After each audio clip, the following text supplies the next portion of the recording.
అందరికీ నమస్కారం. శ్రీరామనవమి పండుగ ప్రాముఖ్యత గురించి తెలుసుకుందాం. దశరథుడు చేసినటువంటి అశ్వమేధ యాగం ఏదైతే ఉందో అది పూర్తయింది. పుత్రకామేష్టి పూర్తయింది. దేవతలందరూ కూడా తమ తమ యజ్ఞ భాగాలను స్వీకరించి తమ స్థానానికి వెళ్ళారు. దేశాల నుంచి రాజులందరూ కూడా అందరినీ సత్కరించాడు దశరథ మహారాజు. వాళ్ళందరూ వాళ్ళ స్థానాలకు వెళ్ళిపోయారు. వారి సైన్యాలు తీసుకున్నారు, బహుమానాలు పొందారు. సైనికులందరూ సంతోషంగా ఉన్నారు. రాజులందరూ కూడా అలా బయలుదేరిన తర్వాత దశరథ మహారాజు ఉత్తములైన బ్రాహ్మణులందరూ కూడా సత్కరించడం జరిగింది. దశరథుడి యొక్క వీడ్కోలు పొంది మహాత్ముడైనటువంటి ఋష్యశృంగుడు తన భార్య అయినటువంటి శాంతాదేవితో సహా బయలుదేరాడు. ఇలా అందరినీ సాగనింపి దశరథుడు పుత్రజన్మం కోసం ఎదురు చూస్తున్నాడు. యజ్ఞం పూర్తయిన తర్వాత 6 ఋతువులు గడిచాయి. 6వ ఋతువులో 12వ మాసంలో నడుస్తుండగా చైత్రశుద్ధ నవమి నాడు శుభగ్రహములైనటువంటి 5 ఉచ్చస్థానం ఉండగా పునర్వసు నక్షత్రంలో కర్కాటక లగ్నంలో చంద్రునితో గురుడు కలిసి ఉన్నప్పుడు సమయంలో జగన్నాథుడు సాక్షాత్తు విష్ణు స్వరూపమైనటువంటి ఆ శ్రీరాముడు రూపంలో కౌసల్యాదేవి ప్రసవించింది రాముణ్ణి. ఇంకా ఈ విష్ణువులో సగభాగమైన వాడు విశ్వాకు వంశవర్ధనుడు శ్రీరాముని చూసి ఆ కౌసల్యాదేవి మురిసిపోతోంది. సాక్షాత్తు విష్ణువులో చతుర్థ అంశతో పంచుకున్నవాడు సుమిత్రాదేవి సర్వశస్త్ర విద్యలందు ఆరితేరినవారు, విష్ణువులో అర్ధభాగమైన వారు అయిన లక్ష్మణ శత్రుకుల్ని సుమిత్రాదేవి కంది. భరతుడు మీనలగ్నంలో పుష్యమీ నక్షత్రంలో పుట్టాడు. కర్కాటక లగ్నంలో ఆశ్లేష నక్షత్రంలో లక్ష్మణ శత్రుకులను కూడా రవి ఉచ్చస్థానం ఉండగా వాళ్ళిద్దరూ పుట్టారు. దేవతలందరూ కూడా చాలా సంతోషించారు ఈ విషయాన్ని చూసి. దేవదుందువులు మోగాయి.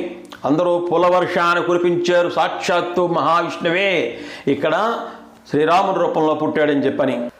మరి త్రేతాయుగంలో అయోధ్యా పట్టణంలో వసంత ఋతువు ఉన్నప్పుడు చైత్రమాసంలో వసంత ఋతువు ప్రారంభమవుతుంది కదా.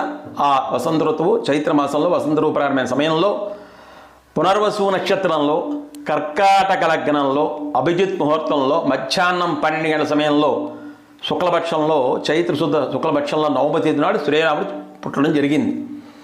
సాక్షాత్తు విష్ణువే శ్రీరాముని యొక్క స్వరూపం. మరి అటువంటి స్వరూపం నాడే ఆ శ్రీరాముడు పుట్టిన సమయంలోనే ఈ శ్రీరామనవమి పండుగ జరుపుకోవడం జరుగుతుంది. సీతారామ కళ్యాణం కూడా ఆ శ్రీరామనవమి నాడే చేసుకుంటారు. ఈ చైత్రమాసంలో నవరాత్రులు జరుపుకోవడం ఒక విశేషంగా ఉంది, మనకు వచ్చిన ఆచారం. అటువంటి నవరాత్రుల్లో పుట్టినటువంటి స్వామి సాక్షాత్తు విష్ణు స్వరూపం శ్రీరాముడు. మరి ఈరోజు అందరూ కూడా శ్రీరామకృష్ణ పారాయణం చేస్తారు.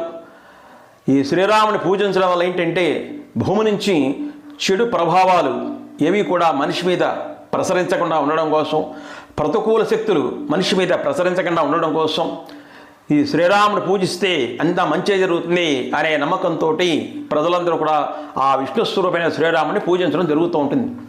భక్తులందరూ కూడా ప్రజలందరూ కూడా దేవాలయాన్ని సంధిస్తారు, రామ భజనలు చేస్తారు, రామ కీర్తనలు పాడతారు.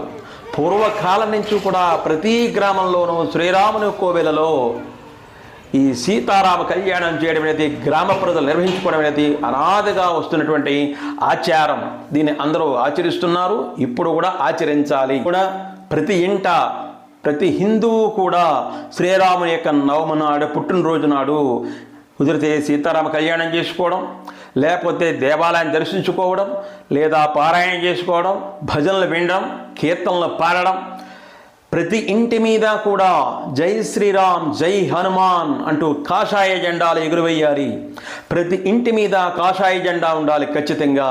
జై శ్రీరామ్ జై హనుమాన్.